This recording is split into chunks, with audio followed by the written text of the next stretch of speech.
ॐ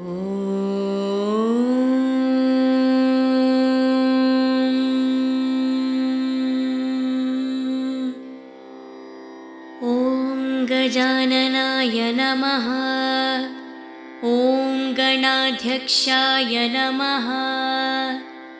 ॐ विघ्नराजाय नमः। ॐ विनायकाय नमः। ॐ द्वैमारुताय नमः। ॐ द्विमुखा తాకట్టులో ఉన్న బంగారాన్ని విడిపించి ఆ రోజు ఆన్లైన్ రేటుకే మేము కొంటాం. Sharma gold company. नमः। ॐ प्रमुखाय नमः। ॐ सुमुखाय नमः। ॐ कृतिने नमः। ॐ सुप्रदीपाय नमः। ॐ सुखानिधये नमः। ॐ सुराध्यक्षाय नमः। ॐ सुरारिघ्नाय नमः। ॐ महागणपतये नमः। ॐ मान्याय नमः। ॐ महाकालाय नमः।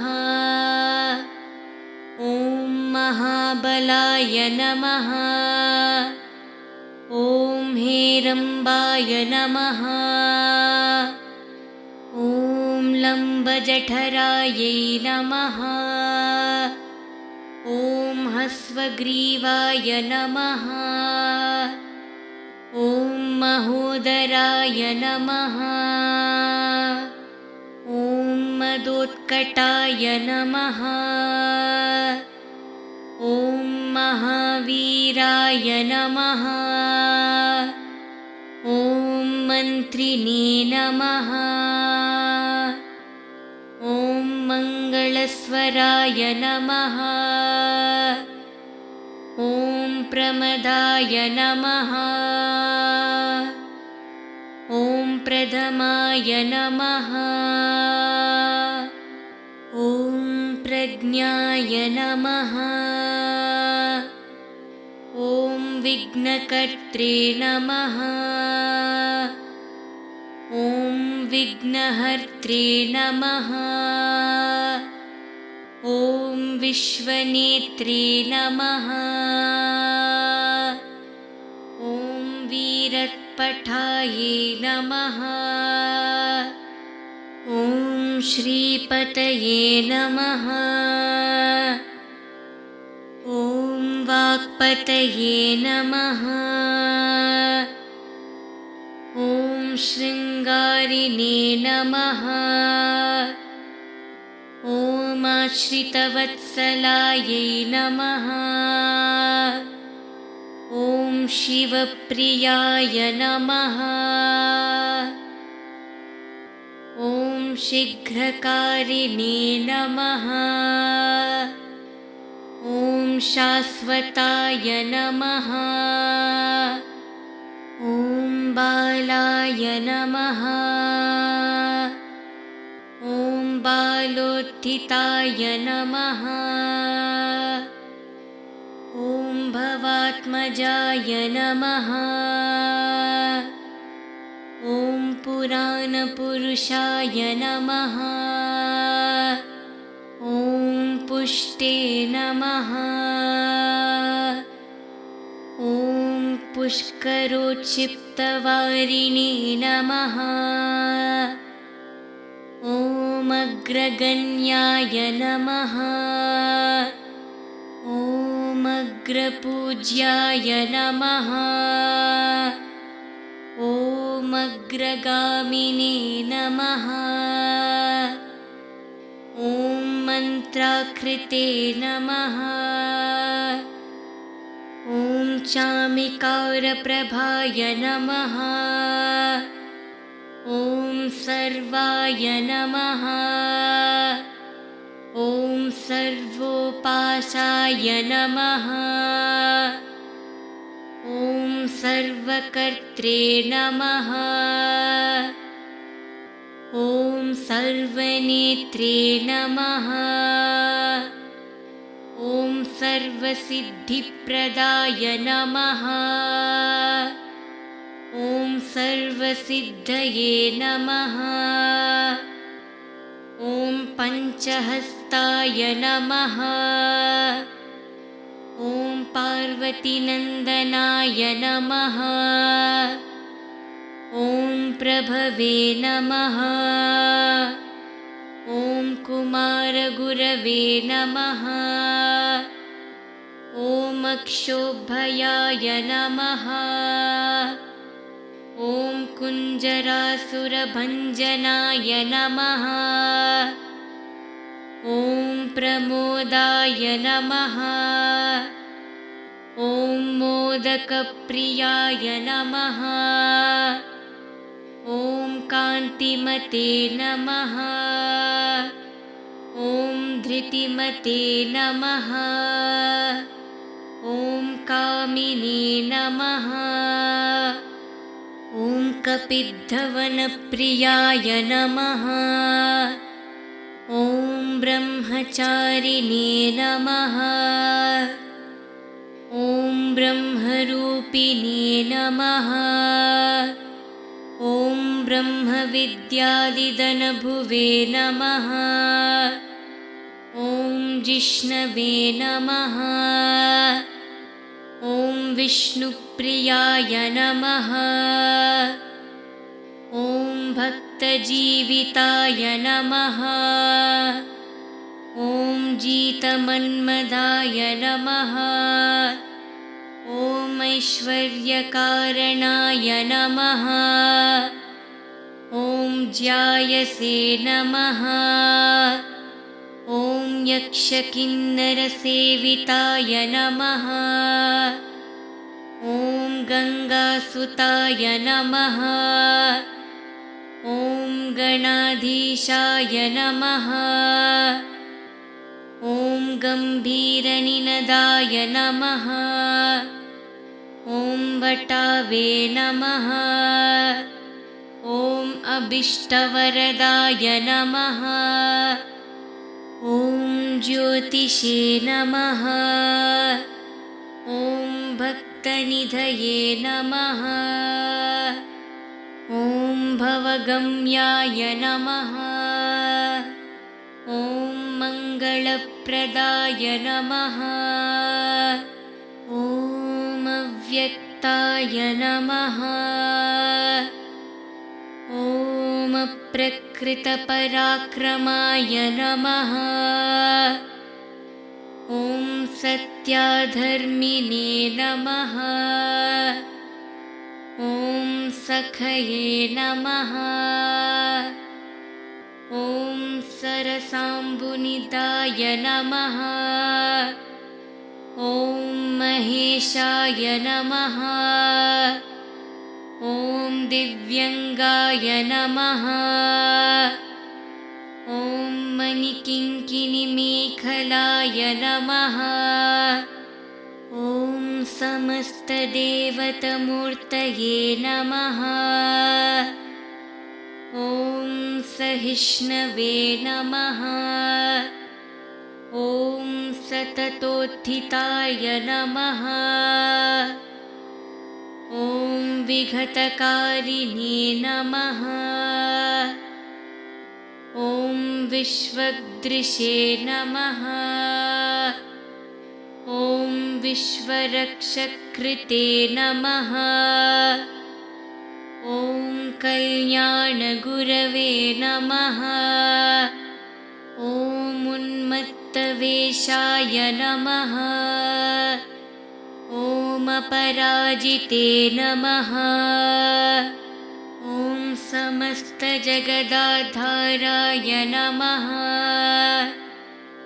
ॐ सर्वैश्वर्यप्रदाय नमः। ॐ अक्रन्तच्चिदच्चित्प्रभवे नमः। ॐ श्रीविघ्नेश्वराय नमः।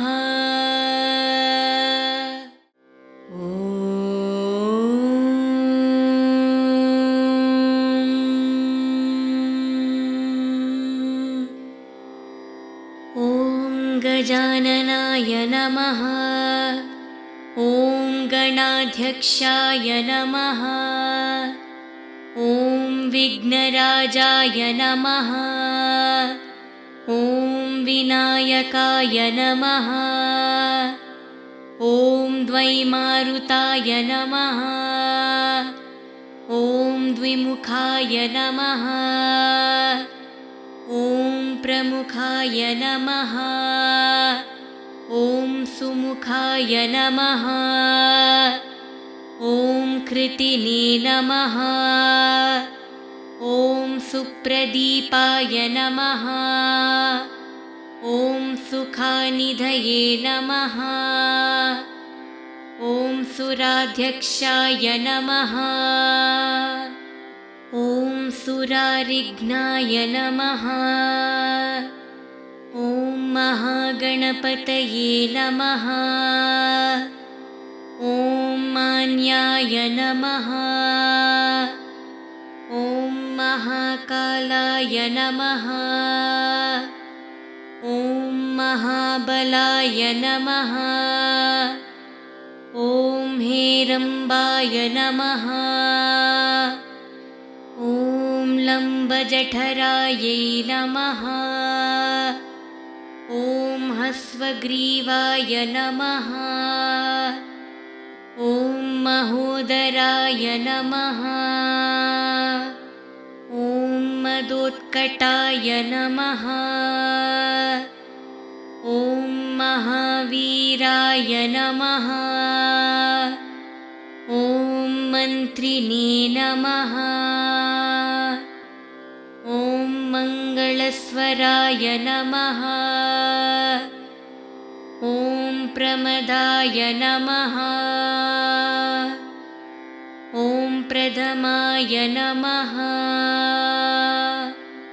ॐ प्रज्ञाय नमः। ॐ विघ्नकर्त्रे नमः। ॐ विघ्नहर्त्रे नमः। ॐ विश्वनेत्रे नमः। ॐ वीरत्पठाये नमः। ॐ श्रीपतये नमः। ॐ वाक्पतये नमः। ॐ शृङ्गारिणे नमः। ॐ आश्रितवत्सलायै नमः। ॐ शिवप्रियाय नमः। ॐ शीघ्रकारिणे नमः। ॐ शाश्वताय नमः। ॐ बालाय नमः। ॐ बालोत्थिताय नमः। ॐ भवात्मजाय नमः। ॐ पुराणपुरुषाय नमः। ॐ पुष्टे नमः। ॐ पुष्करोत्क्षिप्तवारिणे नमः। ॐ अग्रगण्याय नमः। ॐ अग्रपूज्याय नमः। ॐ अग्रगामिने नमः। ॐ मन्त्राकृते नमः। ॐ चामिकारप्रभाय नमः। ॐ सर्वाय नमः। ॐ सर्वोपासाय नमः। ॐ सर्वकर्त्रे नमः। ॐ सर्वनेत्रे नमः। ॐ सर्वसिद्धिप्रदाय नमः। ॐ सर्वसिद्धये नमः। ॐ पञ्चहस्ताय नमः। ॐ पार्वतीनन्दनाय नमः। ॐ प्रभवे नमः। ॐ कुमारगुरवे नमः। ॐ अक्षोभयाय नमः। ॐ कुञ्जरासुरभञ्जनाय नमः। ॐ प्रमोदाय नमः। ॐ मोदकप्रियाय नमः। ॐ कान्तिमते नमः। ॐ धृतिमते नमः। ॐ कामिने नमः। ॐ कपिद्धवनप्रियाय नमः। ॐ ब्रह्मचारिणे नमः। ॐ ब्रह्मरूपिणे नमः। ॐ ब्रह्मविद्यादिदनभुवे नमः। ॐ जिष्णवे नमः। ॐ विष्णुप्रियाय नमः। ॐ भक्तजीविताय नमः। ॐ जितमन्मदाय नमः। ॐ ऐश्वर्यकारणाय नमः। ॐ ज्यायसे नमः। ॐ यक्षकिन्नरसेविताय नमः। ॐ गङ्गासुताय नमः। ॐ गणाधीशाय नमः। ॐ गम्भीरनिनदाय नमः। ॐ वटावे नमः। ॐ अभीष्टवरदाय नमः। ॐ ज्योतिषे नमः। ॐ भक्तनिधये नमः। ॐ भवगम्याय नमः। ॐ मङ्गलप्रदाय नमः। ॐ अव्यक्ताय नमः। ॐ अप्रकृतपराक्रमाय नमः।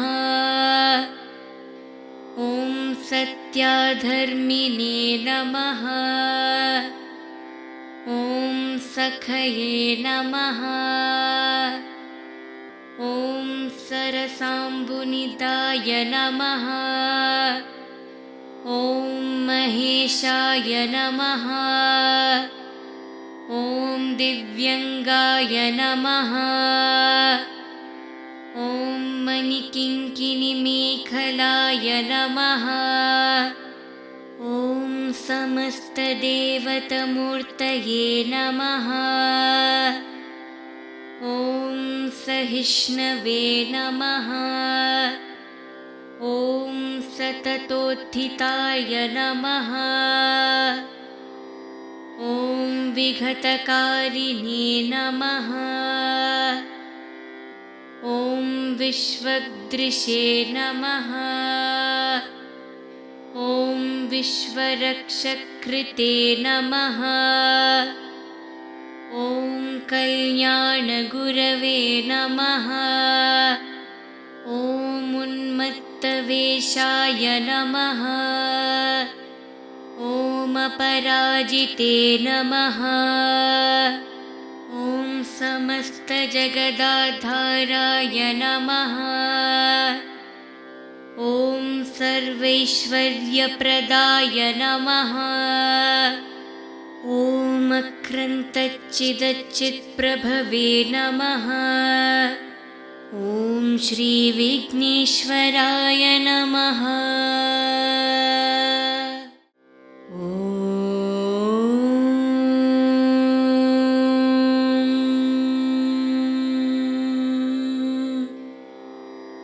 ॐ गजाननाय नमः। ॐ गणाध्यक्षाय नमः। ॐ विघ्नराजाय नमः।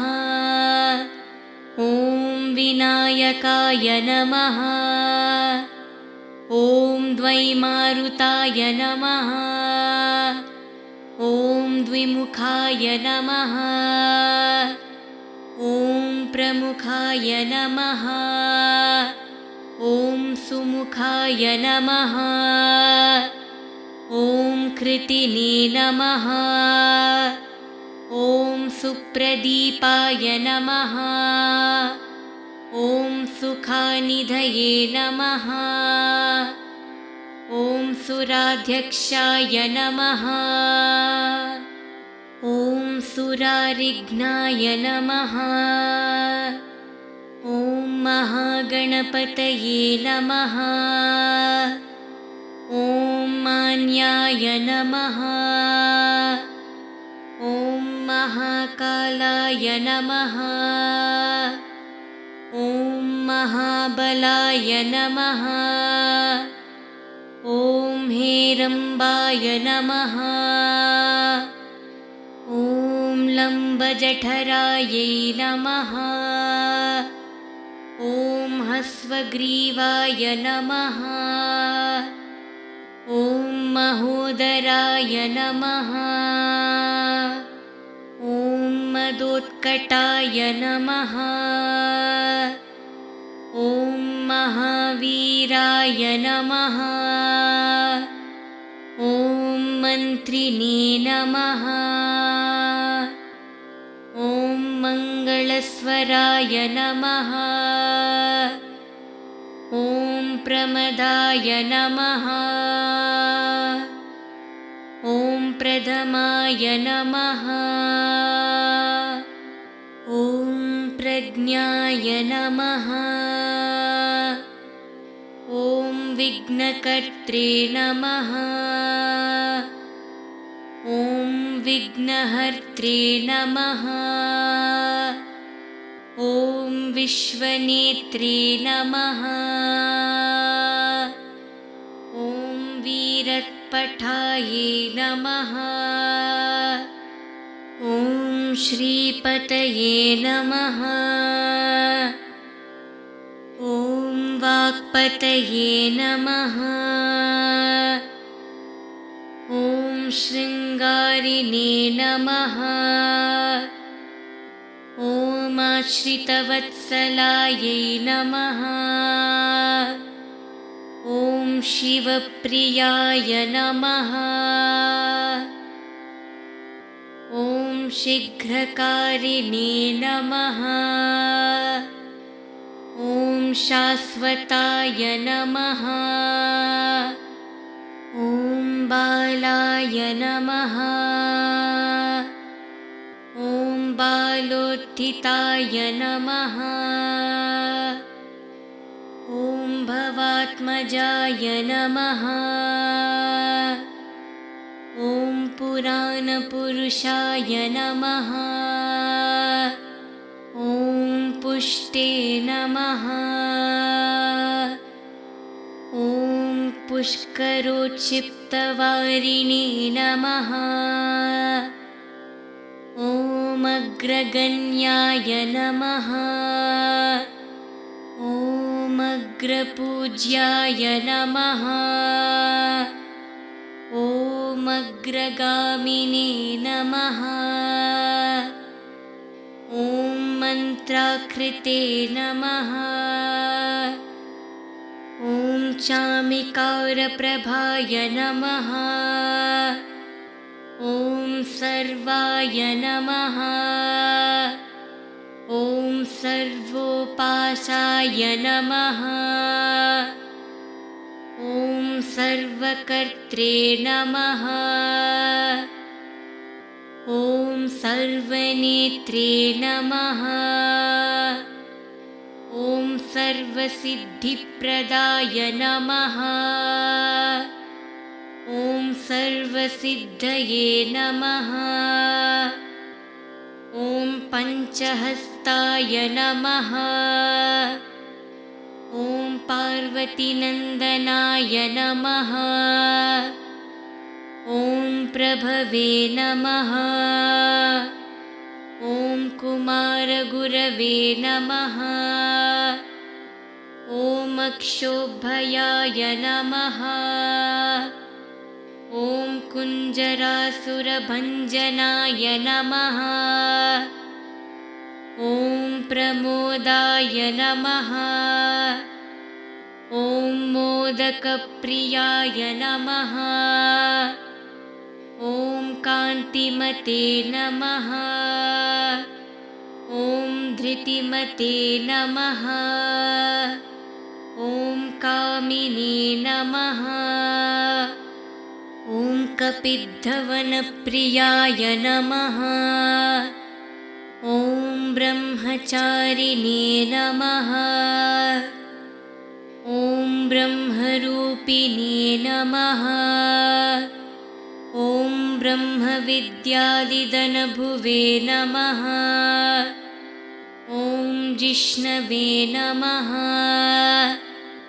ॐ विष्णुप्रियाय नमः। ॐ भक्तजीविताय नमः। ॐ जितमन्मदाय नमः। ॐ ऐश्वर्यकारणाय नमः। ॐ ज्यायसे नमः। ॐ यक्षकिन्नरसेविताय नमः। ॐ गङ्गासुताय नमः। ॐ गणाधीशाय नमः। ॐ गम्भीरनिनदाय नमः। ॐ वटावे नमः। ॐ अभीष्टवरदाय नमः। ॐ ज्योतिषे नमः। ॐ भक्तनिधये नमः। ॐ भवगम्याय नमः। ॐ मङ्गलप्रदाय नमः। ॐ अव्यक्ताय नमः। ॐ अप्रकृतपराक्रमाय नमः। ॐ सत्याधर्मिणे नमः। ॐ सखये नमः। ॐ सरसाम्बुनिदाय नमः। ॐ महेशाय नमः। ॐ दिव्यङ्गाय नमः। ॐ मणिकिङ्किणिमेखलाय नमः। ॐ समस्तदेवतमूर्तये नमः। ॐ सहिष्णवे नमः। ॐ सततोत्थिताय नमः। ॐ विघतकारिणे नमः। ॐ विश्वदृशे नमः। ॐ विश्वरक्षकृते नमः। ॐ कल्याणगुरवे नमः। ॐ उन्मत्तवेषाय नमः। ॐ अपराजिते नमः। ॐ समस्तजगदाधाराय नमः। ॐ सर्वैश्वर्यप्रदाय नमः। ॐ अक्रन्तच्चिदच्चित्प्रभवे नमः। ॐ श्रीविघ्नेश्वराय नमः।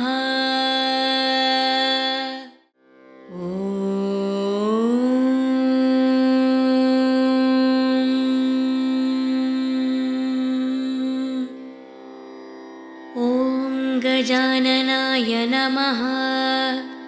ॐ गणाध्यक्षाय नमः। ॐ विघ्नराजाय नमः। ॐ विनायकाय नमः। ॐ द्वैमारुताय नमः।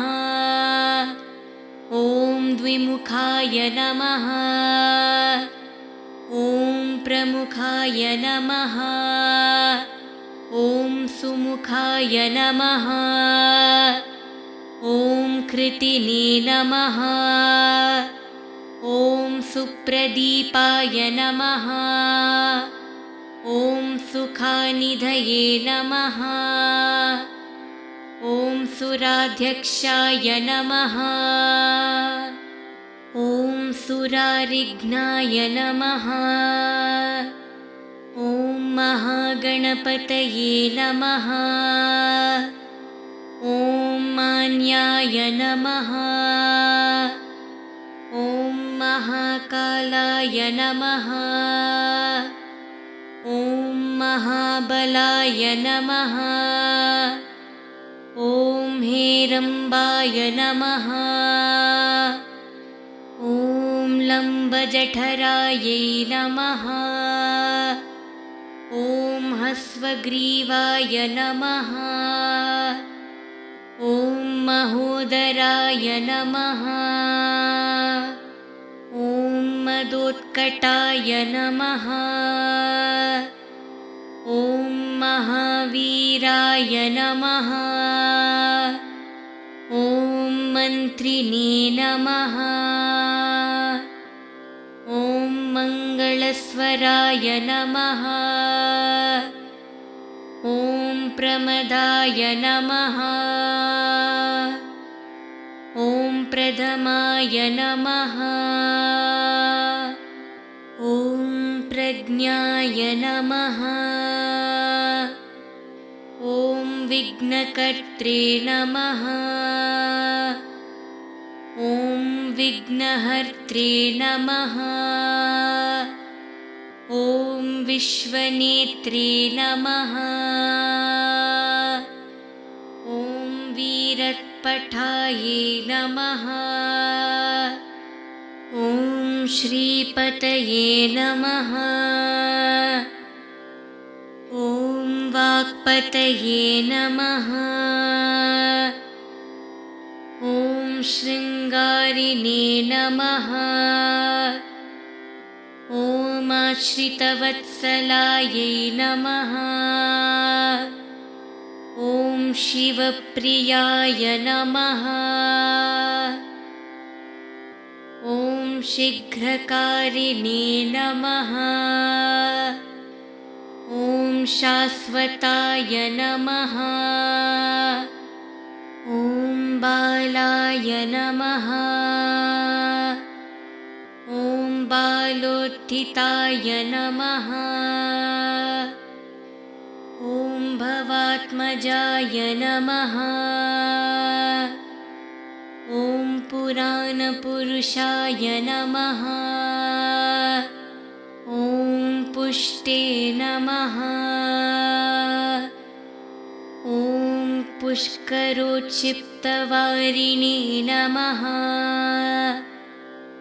ॐ अग्रगण्याय नमः। ॐ अग्रपूज्याय नमः। ॐ अग्रगामिने नमः। ॐ मन्त्राकृते नमः। ॐ चामिकारप्रभाय नमः। ॐ सर्वाय नमः। ॐ सर्वोपासाय नमः। ॐ सर्वकर्त्रे नमः। ॐ सर्वनेत्रे नमः। ॐ सर्वसिद्धिप्रदाय नमः। ॐ सर्वसिद्धये नमः। ॐ पञ्चहस्ताय नमः। ॐ पार्वतीनन्दनाय नमः। ॐ प्रभवे नमः। ॐ कुमारगुरवे नमः। ॐ अक्षोभयाय नमः। ॐ कुञ्जरासुरभञ्जनाय नमः। ॐ प्रमोदाय नमः। ॐ मोदकप्रियाय नमः। ॐ कान्तिमते नमः। ॐ धृतिमते नमः। ॐ कामिने नमः। ॐ कपिद्धवनप्रियाय नमः। ॐ ब्रह्मचारिणे नमः। ॐ ब्रह्मरूपिणे नमः। ॐ ब्रह्मविद्यादिदनभुवे नमः। ॐ जिष्णवे नमः। ॐ विष्णुप्रियाय नमः। ॐ भक्तजीविताय नमः। ॐ जितमन्मदाय नमः। ॐ ऐश्वर्यकारणाय नमः। ॐ ज्यायसे नमः। ॐ यक्षकिन्नरसेविताय नमः। ॐ गङ्गासुताय नमः। ॐ गणाधीशाय नमः। ॐ गम्भीरनिनदाय नमः। ॐ वटावे नमः। ॐ अभीष्टवरदाय नमः। ॐ ज्योतिषे नमः। ॐ भक्तनिधये नमः। ॐ भवगम्याय नमः। ॐ मङ्गलप्रदाय नमः। ॐ अव्यक्ताय नमः।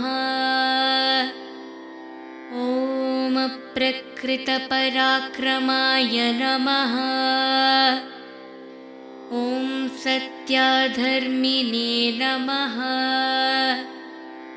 ॐ सखये नमः। ॐ सरसाम्बुनिदाय नमः। ॐ महेशाय नमः। ॐ दिव्यङ्गाय नमः। ॐ मणिकिङ्किणिमेखलाय नमः। ॐ समस्तदेवतमूर्तये नमः। ॐ सहिष्णवे नमः। ॐ सततोत्थिताय नमः। ॐ विघटकारिणे नमः। ॐ विश्वदृशे नमः। ॐ विश्वरक्षकृते नमः। ॐ कल्याणगुरवे नमः। ॐ उन्मत्तवेषाय नमः। ॐ अपराजिते नमः। ॐ समस्तजगदाधाराय नमः। ॐ सर्वैश्वर्यप्रदाय नमः। ॐ अक्रन्तच्चिदच्चित्प्रभवे नमः। ॐ श्रीविघ्नेश्वराय नमः।